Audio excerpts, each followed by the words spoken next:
अमरपुर नाम के कस्बे में महिलाओं के लिए केवल एक ही दर्जी की दुकान थी। उसका मालिक रघु मास्टर बहुत ही बुरा आदमी था। जब भी उसकी दुकान में कोई महिला या लड़की ग्राहक बनकर आती तो वह किसी न किसी बहाने से उन्हें गलत तरीके से छूने की कोशिश करता। एक महिला कपड़ा सिलवाने जाती है तो रघु मास्टर बोलते हैं, क्या बात है भाभी जी, आप जो ये कपड़ा लेकर आई हैं ये तो थोड़ी पुरानी नाप का है। अब इतनी महीनों में आपकी कमर या साइज तो बदल ही गया होगा। मैं पुरानी नाप से सिलाई कर तो सूट ठीक से फिट नहीं होगा। तो महिला बोलती है, ठीक है फिर से नाप ले लो। यह सुनते ही रघु की आंखों में चमक आ जाती थी। नाप लेने के बहाने वह महिलाओं को अनावश्यक रूप से छूने की कोशिश करता और बहाने बनाता। अरे भाभी जी थोड़ा आगे आइए, कमर का नाप सही से लेना होगा। फिर महिला बोलती है,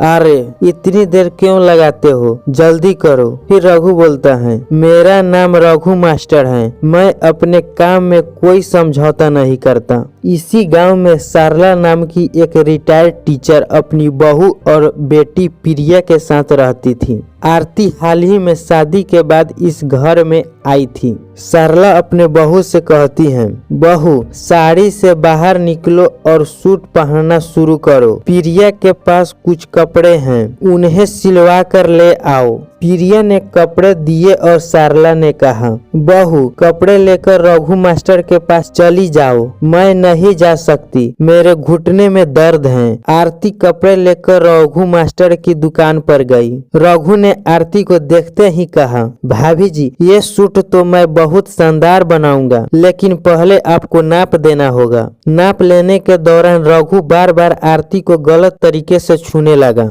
आरती को जल्द ही उसकी हरकतों का एहसास हुआ। आरती बोली, आप यह क्या कर रहे हैं, इस तरह से नाप कौन लेता है, दूर हटिए। रघु अपनी हरकतों को छुपाने के लिए बोला, अरे भाभी जी मैं तो बस अपना काम कर रहा हूँ, आप बेवजह इल्जाम मत लगाइए। आरती ने घर जाकर अपनी सास सारला को सब बताया। सारला ने कहा, बहू प्रिया के आने दो, फिर देखते हैं। प्रिया के आने के बाद तीनों ने एक योजना बनाई। इस बार प्रिया रघु की दुकान पर गई और सूट सिलवाने की बात कही। रघु अपनी पुरानी आदत के अनुसार प्रिया की नाप लेने लगा। उसकी हरकतों को आरती ने चुपके से रिकॉर्ड कर लिया। फिर उन्होंने पुलिस को बुला लिया। इंस्पेक्टर सीमा बोली, रघु यही सब करता है तू अपनी दुकान में, चल थाने। आरती और सारला द्वारा रिकॉर्ड किए गए वीडियो ने रघु के खिलाफ सबूत दे दिया। रघु पर मुकदमा चला और उसे 5 साल की सजा हुई।